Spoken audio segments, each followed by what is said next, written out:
The results are in, and we have winners and losers from the rise of the mech buffs. Hey, buddy, watch this. That's right, a little over a week ago, the Rise of the Mech event landed, and we had 18 cards from the Boomsday Project expansion getting buffed, and some of those have had significant impacts on the meta. Others have still fallen far short of expectations, but I wanted to go through using some statistics from hsreplay.net to cover each of these cards and see just how much of a benefit they've gained from their buff in win rate, played rate, etc. So let's go ahead and break these down across the winners, the losers, and the cards that are maybe almost there, starting off with the big winners. Up first here I have Crystology, and below it you'll see some stats from HS Replay, the top row being the pre-buff stats and the bottom row being the stats after it was buffed. So as you can see, Crystology was already being played pretty significantly in some Mech Paladin lists at 3%, but it jumped up to 7.5% after the buff. The win rate for those decks climbed from basically 49% to 53.5%, which is an enormous jump, and the played win rate for this card too actually climbed a lot as well. Now, clearly Crystology was already a good card. It was played in a handful of different things, OTK Paladins, Mech Paladins as well, with like hand buff stuff. It was already solid, and buffing it was clearly going to make it better. Now, I'll admit, I didn't think it was going to make it that much better from an impact standpoint, so I didn't think the played win rate of the card would go up all that much. I thought certainly the deck would be better and more consistent, but I didn't think Crystology itself would be changing your outcomes all that often.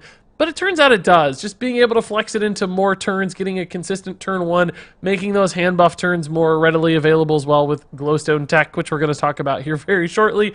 All of that has greatly improved, even more so than I expected. So absolutely, this has been a big winner. Being played in 7.5% of decks in Hearthstone right now is a really, really big deal. And of course, these win rates are strong as well. So if any card won out of all the buffs, Crystology certainly, to many people's expectations, took kind of the #1 spot here. But we also have its brother here, Glowstone Technician, being played in a lot of the same decks, these kind of hand buffy, mid-rangey Mech Paladin builds.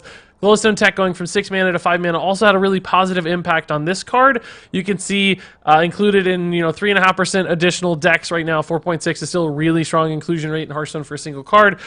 Deck win rates jumped a ton, almost 5% for the sucker, and the played win rate went up a little bit too. Not a lot, surprisingly. I actually thought that'd be a little higher, but clearly Glowstone Tech still gained a lot from this. It was already being played a little bit, as you can see, almost 1% of decks, but it jumped a bunch because that deck gained even more prominence with the buffs. It just got better across the board. Snip Snap, frankly, has also helped Mech Paladin too. So Rise of the Mech was just great for every Mech deck, but Mech Paladin in particular gained a lot from it. And Glowstone Tech and Crystology have both helped support that, but also rode that wave. So no surprise to see this one as another big winner. Moving on here, we have one I'm really excited about, which is Luna's Pocket Galaxy, going from almost 0 play, 0.2%, up to almost 5% of decks. That's amazing, because we have seen some Luna's Pocket Galaxy, a lot of people are calling them freeze mage style decks showing up, right? These are decks that run a lot of big minions. You discount the cost with Luna's Pocket Galaxy, and shenanigans ensue as long as you can keep a board locked down, which is where the freeze aspect comes in. And you can see also, it's a good deck. It's not just a deck that's being played a lot, which we'll have later on in the video. We'll talk about some cards that are being played a lot, but maybe aren't that good. It's actually a solid deck. Good deck win rates, and Luna's is a card that is contributing. You can see the played win rate for Luna is amazing. So clearly going from 7 to 5 was all this card needed. I was hopeful for it. I wasn't confident that it would make the cut and it would really see play, but it got there, and that's awesome news to take a really fun, defining, deck-centered sort of card like this and turn it into something powerful. That is a win in my book, and of course that makes this card a big winner. Up next here we have Thunderhead, and this is another card that was already seeing a little bit of play. There were some Overload, aggro-y style shamans out there. You can see it was in 2.2% of decks already, but it jumped a ton. A lot of shaman decks are now utilizing Thunderhead, and although it already had a solid deck win rate, that climbed as well, gaining a couple of percentage points. And you can see Thunderhead itself, it's even a little better to play as well. Now, part of that is going to be from the deck win rate, right? But Thunderhead gaining a health is impactful, it's meaningful, it survives to more things, more trades. It sticks around for maybe an extra turn here and there. And that has a big impact over the course of the game because you're summoning extra sparks, you're making more impactful plays, you're swinging the board harder, you're setting up for better bloodlust. All those sorts of things add up to a significant difference. Even if it's 1 health, gaining a game here and a game there means this card is substantially better. So even though it was already good, certainly another one that has won out from the Rise of the Mech buffs. And then we have another Shaman card here with the Stormbringer.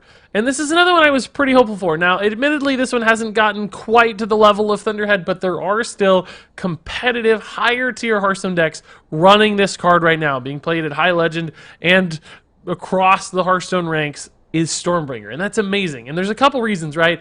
Not only is it cheaper, which is a great thing, but it now gets that much closer to Bloodlust, which is important for 2 reasons, right? Turn 5 and 6 are much easier sort of follow-up turns than turn 7. You're still likely to have a board of some kind moving into those turns, so that's great for Stormbringer. Beyond that, it chains really well with Spirit of the Frog, because now you can kind of go from turn 5 to turn 6. There's no gap when your Spirit of the Frog is drawing you stuff. So Stormbringer has found a home in some of those same Overload, token-style Shaman decks, much like Thunderhead. It's not being played in every list, but it's successful in the ones it's being played in, as you can see here from these played win rates and deck win rates. This is now a good Hearthstone card. It's not just a meme, and that, frankly, is awesome. And then finally here for our big winners, I have Necromechanic. And this one just barely made the cut, but it had a really nice jump here in its played rate, and it still has really good win rate. So this is the kind of card you can include in Mech Hunter lists. Also, it's in some more late game or mid game Death Rattle Hunter lists as well. So being included across a variety of decks, even though they're similarly themed, they are distinct entities as far as I'm concerned, with solid win rates and a jump in its deck inclusion rate means, yeah, sure enough, Necromechanic gained quite a bit from this buff. I thought it had a chance. It barely got there. I think it's going to be good in the future too, so keep an eye on this one to jump even more. But for now, I am indeed classifying this one as a winner. So now let's talk about the cards that almost got there. The cards that are really close to being winners for one reason or another, but haven't quite made the cut or made that really significant meta impact. Starting off with one that's going to be debated, I'm sure. Yep, this is Pogo Hopper. And I could honestly see 3 different kinds of people out there disagreeing with me. Some people are probably going to say, no, this card's a big winner, Regis. Some people are going to say, no, this card's a loser, Regis. And then there's, I guess, people in my camp which say, well, it's kind of somewhere in between. Sure enough, Pogo Hopper, as you'll see, gained a ton in its played rate. It's being included in now 6.4% of decks, whereas in the past it was only 0.4%. So a lot of people are playing this card, but unfortunately, its deck win rate is still pretty abysmal at 44%. So for a vast majority of people, Pogo Hopper lists just aren't that good. Now, I will say, there are some people playing Pogo Hopper very successfully at High Legends.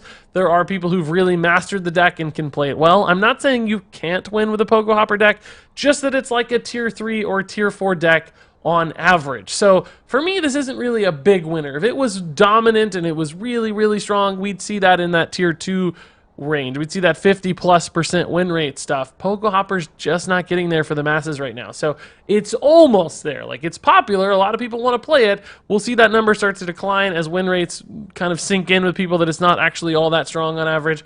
But for now, almost got there.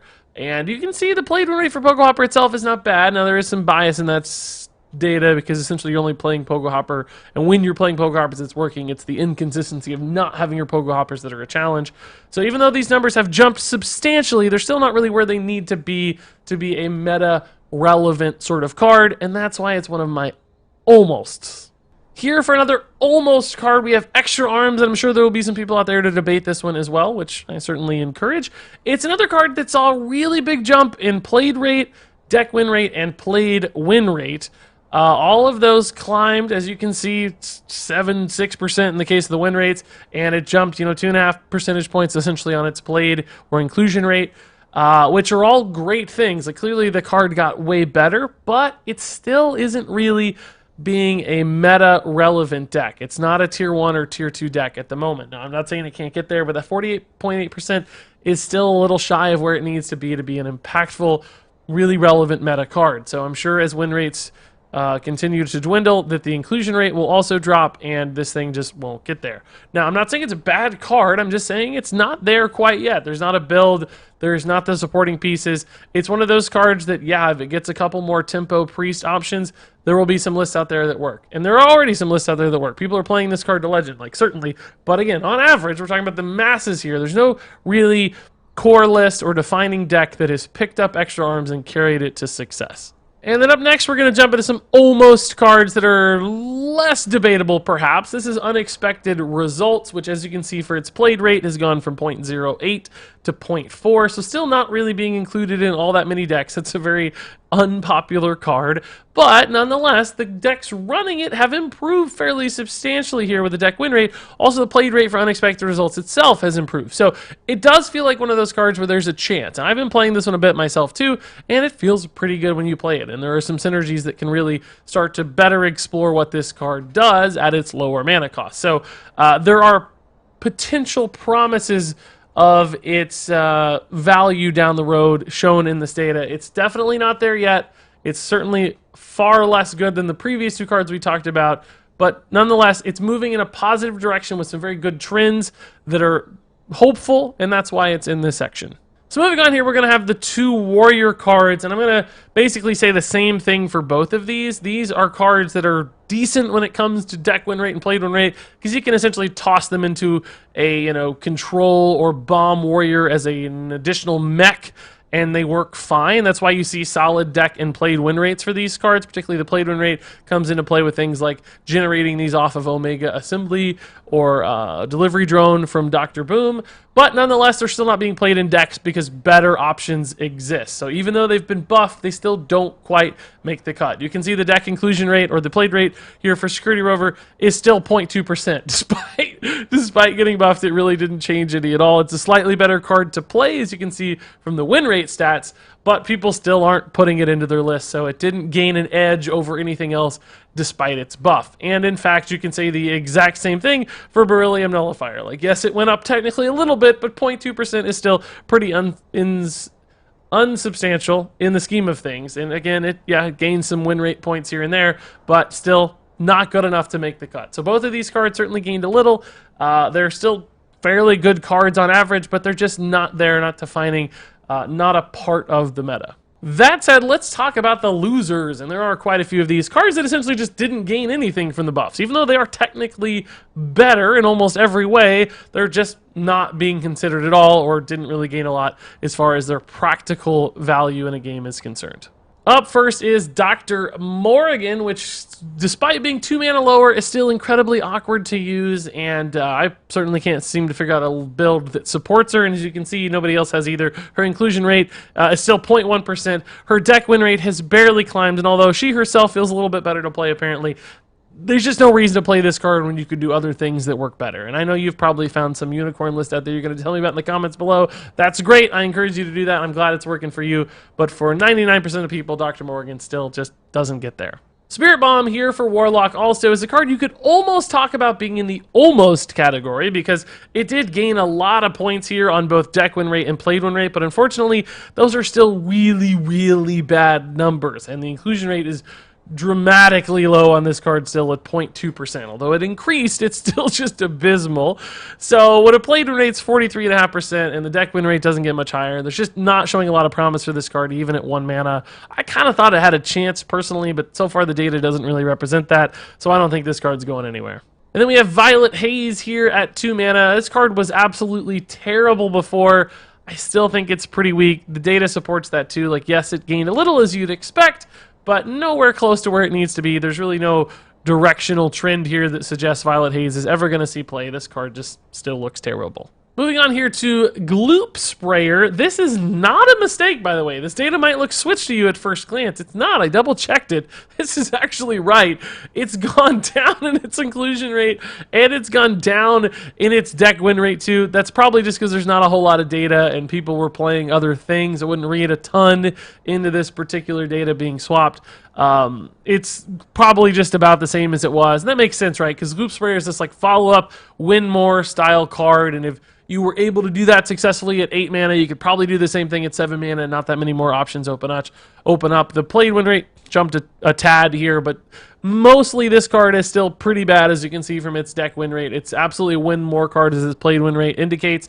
So all in all, just not a lot of hope for this one unless some perfect combo lines up for it later, which is a possibility. I just don't think very likely. Up next here is Mulch Muncher, and this one might be debatable, I guess, based on the numbers if you're looking at it. But as you can see, again, not a mistake here. The inclusion rate for Mulch Muncher actually went down. I think that's probably, despite the fact that mech token druids gained some popularity because of Snip Snap, and this is a mech token druid card. It doesn't actually go in mech token druid lists, weirdly enough, because you need treants to make this work, and there aren't as many treants in mech token druid lists. I know that was all confusing, but I promise it makes sense if you listen to it 4 or 5 times. So what you see with Mulch Muncher is a card that, although it's decent in any given token druid list, and you'll see the deck winners here are really strong, that's just because people are running it in token druid lists, and token druid is a really good deck on average. Despite that, the played win rate for the card is actually much lower than its deck, which showcases the fact that it's not really good, and you'll find that most of the best, or really all of the best token druid lists don't run Mulch Muncher, and functionally that hasn't changed, right? It's actually gone down in its popularity. So despite it being okay in a great deck, it's not good enough in a great deck, and that's why it's still not good enough in a great deck at 9 mana.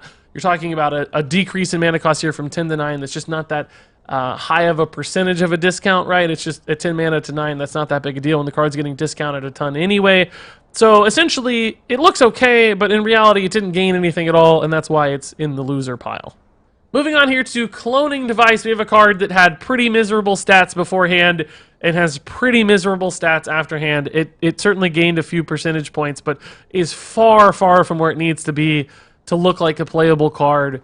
Even in things like Nomi Priest, where they love cheap spells, putting it down to 1 mana didn't seem to make a difference. It's not being played at all. So this one just doesn't look good enough at a fundamental level. You can make this like -3 mana, maybe it'd be played if you got some Innervate style effects. But as it stands at 1 mana, like, it's just not going to get there. And then finally here we have Flark's Boom Zuka, which has the lowest inclusion rate of any card in this list. It's like nobody's playing this thing before, nobody's playing it after, despite the buffs. Maybe a little bit of experimentation to see it bumped. And it actually got worse as far as its deck win rate's concerned. That's probably just because people were trying it out in really bad, unrefined lists.